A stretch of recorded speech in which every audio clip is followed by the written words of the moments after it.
everyone, and welcome back to the channel. Today, we're diving deep into a piece of pop culture history that many of you might not even know exists. We all love that 70s show, right? The iconic basement, the Vista Cruiser, Eric, Donna, Kelso, Jackie, Hyde, and Faze. Their hilarious antics in Point Place, Wisconsin, are legendary. But what if I told you there was a video game based on the show? And what if I told you it was weird? Like, really weird.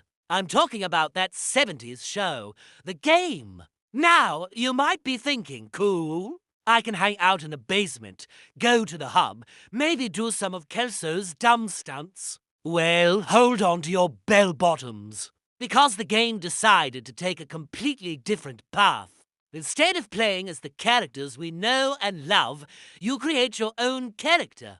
Okay, that's not so strange for a game. But then it gets wild. The game isn't even set in Point Place, Wisconsin. You heard me right.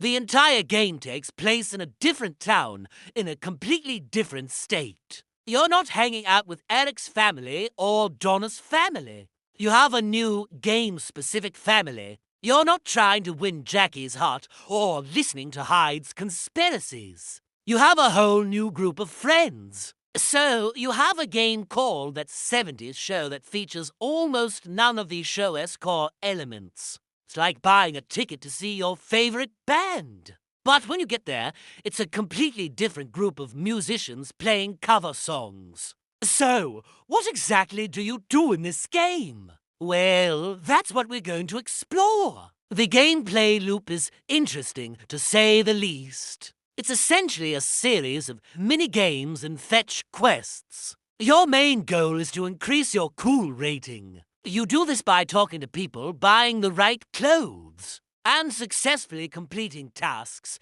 Think of it as a 70s-themed life simulator. But with the brand recognition of a famous sitcom slapped on the front of the box. The minigames are where things get truly bizarre. There are rhythm games where you have to dance. At the disco, driving challenges that are surprisingly clunky. And even a chore minigame where you have to, well, do chores around your new, unfamiliar house. It's a far cry from the witty banter and heartfelt moments of the TV series. Instead of a circle, you're running errands. It's less hello, Wisconsin, and more hello, weirdly generic 70s suburbia. One of the strangest parts is how the original cast is used. They do appear, but not as playable characters. Instead, they act as quest givers or mentors who pop up to guide you. So, you might run into Eric, and he'll give you a task, or Kelso might show up to comment on your outfit. It feels less like you're part of their world and more like you're a contestant on a reality show they're hosting. They feel like celebrity cameos in their own universe, which is a really odd design choice. The game tries to capture the aesthetic of the 70s, and to its credit, it gets some things right. The fashion is there, with plenty of flared jeans and platform shoes. The music has that groovy 70s vibe, even if it's mostly generic funk and rock tracks rather than the licensed hits from the show. But without the heart of the show, the relationships, the specific humor, the iconic locations, it all feels a bit hollow. You're living asterisk in asterisk the 70s. But not asterisk in asterisk that 70s show. So why did this happen? Why make a game based on a beloved show and then change almost everything about it? It likely came down to development constraints and marketing. It is easier to build a game around a customizable protagonist and a new world than to perfectly replicate the established dynamics and locations of Point Place.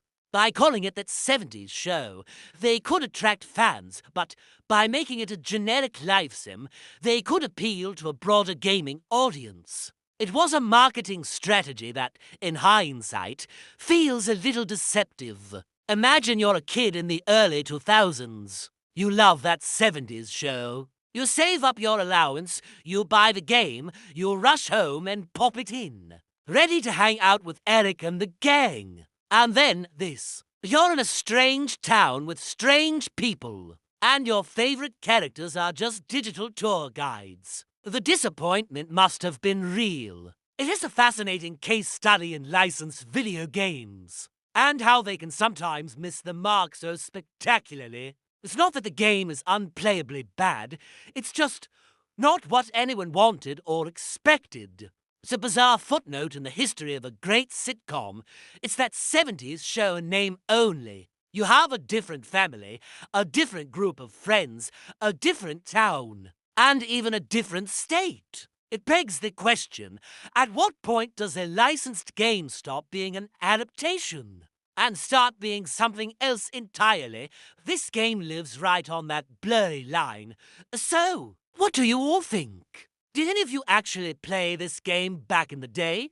I'd love to hear your experiences in the comments below. Was it a fun, quirky 70s sim for you, or were you as confused as I was? It's a true pop culture oddity. Thanks so much for watching and taking this weird trip back in time with me. If you enjoyed this deep dive, don't forget to hit that like button, and if you haven't already, subscribe to the channel and ring the bell so you don't miss our next exploration into the weird world of video games. Until next time, hang loose.